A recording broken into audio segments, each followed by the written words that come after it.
Saya akan membahas tentang teori produksi. Teori produksi. Teori produksi merupakan gambaran tentang hubungan antara tingkat produksi suatu barang dengan jumlah tenaga kerja yang digunakan untuk menghasilkan berbagai tingkat produksi barang tersebut. Teori produksi analisis ilmu ekonomi dibagi menjadi dua pendekatan, yaitu 1. Teori produksi dengan satu faktor berubah. 2. Teori produksi dengan dua faktor berubah. Teori produksi dengan satu faktor berubah. Hukum hasil lebih yang semakin berkurang merupakan suatu hal yang tidak dapat dipisahkan dari teori produksi. Sifat pertambahan produksi ini menyebabkan pertambahan produksi total menjadi lambat dan akhirnya mencapai tingkat yang maksimum dan kemudian menurun. Faktor-faktor produksi dibagi menjadi 4. Yang pertama, sumber daya alam. Yang kedua, modal. Yang ketiga, sumber daya manusia. Dan yang keempat, kemampuan wirausaha. Ketika faktor produksi tersebut tidak ada salah satunya, maka akan susah terjadinya produksi. Oke, kita akan jelaskan faktor-faktor produksi. Sumber daya alam. Sumber daya alam berasal dari alam, dan ini kita akan butuhkan sebagai bahan dasar untuk kita produksi. Kayu atau minyak, besi, misalkan segala sesuatu itu adalah sumber daya alam. Itu hal-hal bahan yang kita olah, kemudian bisa kita produksi. Tanpa adanya sumber daya alam, produksi tidak akan berjalan dengan lancar. Kita pindah ke sumber daya manusia. Sumber daya manusia merupakan tenaga kerja yang dapat melakukan proses produksi. Secara ekonomi, kita punya klarifikasi terhadap tenaga kerja atau sumber daya manusia ini.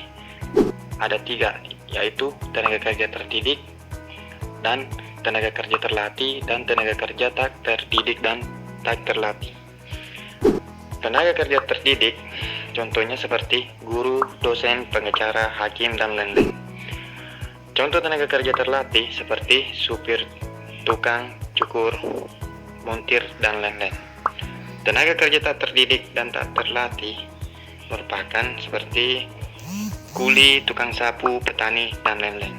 Itulah klarifikasi tenaga kerja tersebut. Selanjutnya, modal.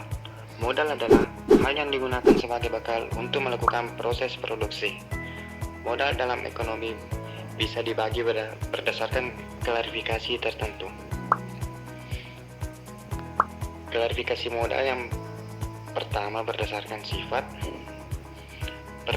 yang kedua berdasarkan bentuk, dan yang ketiga berdasarkan kepemilikan. Klarifikasi berdasarkan sifat terbagi menjadi 2, yaitu modal lancar dan modal tetap. Apa sih yang dimaksud dengan modal lancar? Modal lancar adalah modal yang harus dipakai dalam satu kali proses produksi. Sedangkan modal tetap merupakan modal yang dapat digunakan jangka panjang.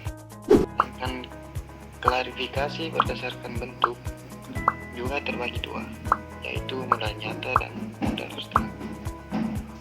Modal nyata merupakan modal yang bentuknya terlihat secara fisik, sedangkan modal abstrak merupakan modal yang tidak berupa fisik tetapi berkontribusi ketika melakukan proses produksi.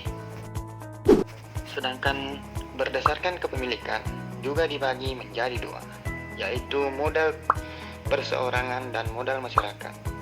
Modal perseorangan ialah modal yang berasal dari sektor privat atau individu.